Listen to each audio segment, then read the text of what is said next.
Prince Harry has always lived at the crossroads of two very different worlds, but now that clash might be spiralling into something much darker, a custody war with global implications.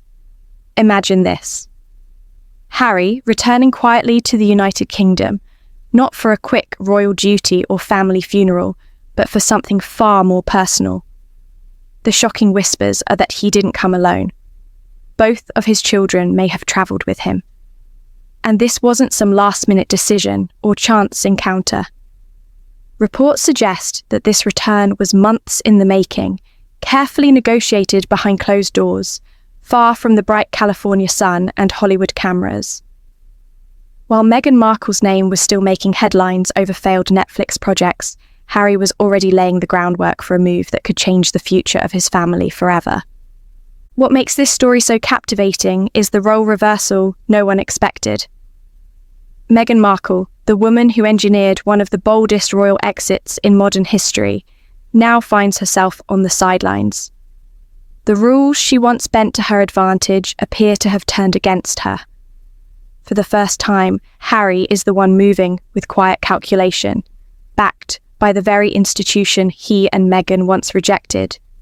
And this isn't speculation. Sources close to the palace reveal that King Charles's communications office has been involved in discussions with Harry's team for months. That's not an accidental leak. It's a deliberate signal, a way of showing the world that Harry is reconnecting not just emotionally, but physically with his British roots. But why now? Why, after years of separation, silence, and bitterness, would Harry risk such a dramatic move? The answer might be as simple as this. He is trying to reclaim what he lost the day he boarded that private jet to California, his legacy, his identity, and perhaps even his children. Because Harry's story isn't just about love and rebellion anymore. It's about survival.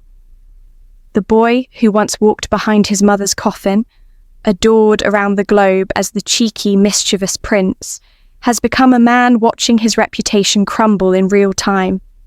Invitations have dried up. Old friends, even the Obamas, have stepped back.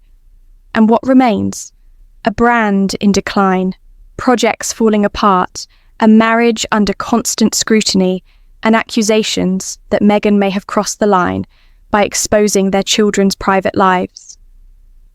That last point may be what finally pushed Harry over the edge. Behind palace walls and Hollywood fences alike, the whispers are relentless. Meghan, obsessed with controlling the public narrative, may have jeopardized the very safety of her children.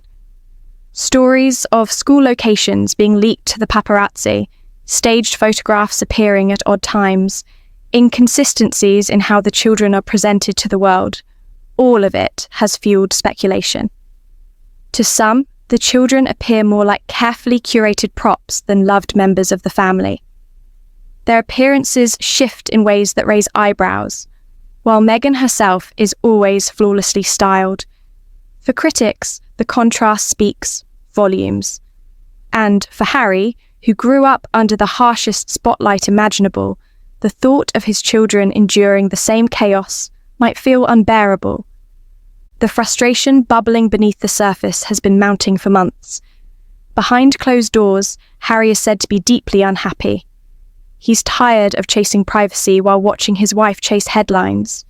He's reportedly growing weary of staff quitting, of financial cracks showing in their lifestyle, and of his once proud Invictus Games project barely holding on. For a man raised in a system where everything was structured and managed, this kind of chaos isn't just unsettling, it's destabilizing. And so, the idea of relocating his children back to Britain, even without Meghan's approval, has become a very real option on the table. Radar Online and other outlets have hinted at it, but insiders insist it's more than just rumour. Harry is quietly preparing for that possibility. Of course, this move is riddled with legal complications. California law recognises the children as residents of the state, meaning any attempt to move them abroad permanently without consent could be considered abduction. But there's another side to the story. What if Harry didn't break any rules? What if this trip, carefully planned months in advance, has just enough legal wiggle room to shift the balance of power? In that case, Meghan's options suddenly become far more limited. For once, Harry may hold the cards.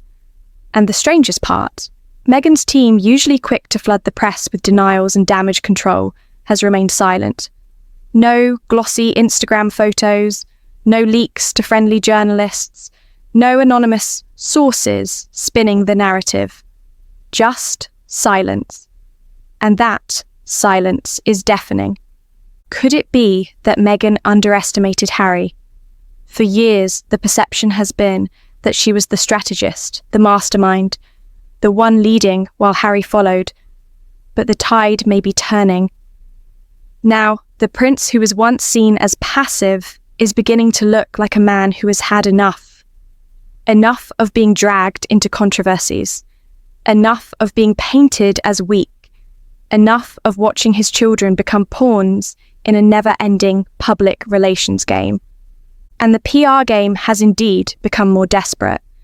Consider the odd timing of recent paparazzi shots of Archie playing soccer far from Montecito. Was this meant to reassure the world that the children were thriving? If so, it backfired. Instead of calming suspicions, it raised new ones. Why expose the exact location of a child's activity, endangering not just Archie, but every other child there? Critics argue that it was a reckless move designed to maintain control over the narrative.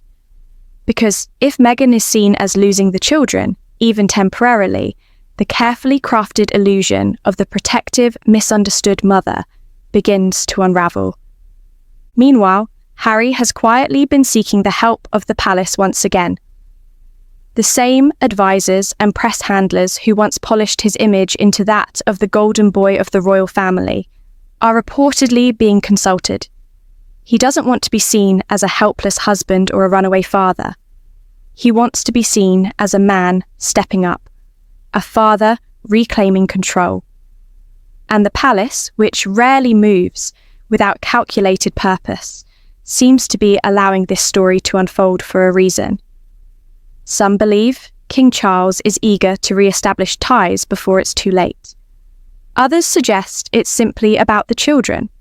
The crown has always protected its bloodlines, and Archie and Lilibet, no matter where they were born, are undeniably royal by birth.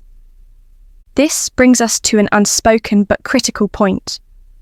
While Meghan gave birth to both children in the United States, international family law does offer pathways for temporary relocation under specific conditions. Legal experts hint that Harry could make a case in the UK courts, bypassing Meghan's consent if he can demonstrate that it serves the best interests of the children. And if Meghan tries to block it, she risks opening doors she would rather keep shut. Alleged private recordings, sensitive files, or potential leverage she might hold over Harry could be exposed. And in a courtroom setting, such tactics often backfire.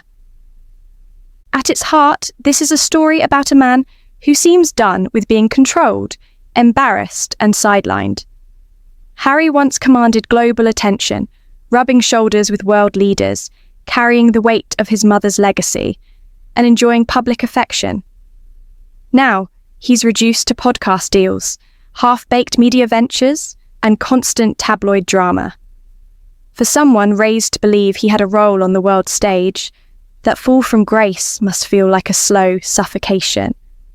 And if the only way to reclaim dignity is to fight for his children, then Harry may be prepared to go further than anyone expects. This battle isn't just about custody papers or legal loopholes. It's about perception. Who do the children belong to, in the eyes of the public, the courts, and the monarchy itself? History shows the royal family is relentless when it comes to safeguarding its lineage. Normally, those battles take place in private. This time, it's happening on centre stage. And with increasing whispers that Harry may intend to keep the children in Britain longer than expected, the question hangs in the air. Will Meghan fight, or will she eventually surrender? Insiders claim Meghan is furious behind the scenes, furious at the loss of control, furious at the speed with which the public mood is shifting. Her once powerful narrative as the brave outsider challenging an outdated monarchy has lost momentum. Hollywood deals have fizzled. The Netflix partnership failed to deliver. Spotify is a distant memory. And now, the unthinkable possibility that she could lose influence over her own children looms large. For someone who has built her identity on being a wronged woman, misunderstood and silenced, this is devastating. If Harry takes legal action, California courts will not make it easy. He'll need more than a royal title. He'll need evidence, proof that the children's environment is unstable or unsafe. And Meghan's recent missteps, the leaked school details, the questionable photo releases, the inconsistencies, could provide that evidence. To an ordinary family, those might be seen as small errors. But in a high-profile custody battle, they could be red flags. Public image will be just as crucial as legal arguments. Meghan has long relied on portraying herself as compassionate, modern, and progressive. But, increasingly, she appears more calculating than caring. If Harry can successfully rebrand himself as the father fighting to protect his children from chaos, Meghan's narrative collapses. The same public that once compared her to Diana is now asking if she is simply another Hollywood social climber who married into royalty and lost the plot. Meanwhile, Buckingham Palace's silence speaks volumes. Every article is being clipped. Every move is being studied. Because if Harry succeeds in re-anchoring his children to the UK, even part-time, the dynamics of the monarchy shift. Suddenly, Archie and Lilibet are no longer just Californian children with dusty titles. They become active heirs, with proximity to the throne and all the weight that carries. It redefines succession. It reshapes public relations. It resets the royal chessboard entirely. And there's an undeniable truth underlying all of this. King Charles may quietly support the move. For him, it's not about forgiving Harry's past missteps. It's about securing the future. Keeping his grandchildren close to their royal heritage strengthens the family line. Even if Prince William would rather see distance maintained, Charles may be playing a longer game. He knows that bloodlines are everything, and letting them slip too far away risks weakening the monarchy itself. Harry's determination now seems unshakable. Whether it stems from desperation, love, anger, or the need for redemption, he has reached a breaking point. The world he once knew is gone, and he is clawing back what he can, beginning with the children. If Meghan cannot stop him, legally, publicly, or personally, then the fairy tale romance that once captivated the globe may finally unravel into something far darker. What began as a love story may end as a custody war fought under the brightest spotlight on Earth. And so we are left with questions that cut to the heart of this saga. Is Harry truly acting as the father, determined to protect his children at any cost? Or is he a desperate man seeking to reclaim lost power? Is Meghan the victim of an orchestrated palace comeback? Or has she overplayed her hand and underestimated the prince she once thought she controlled? And most of all, what will become of the two children at the centre of this storm, royal by birth, but caught in a tug-of-war between two worlds? The answers are still unfolding. But one thing is certain. The story of Harry and Meghan is no longer just about love, rebellion, or royalty. It has become a battle for legacy, control, and survival. And with the entire world watching, this custody war could define not just their futures, but the future of the monarchy itself.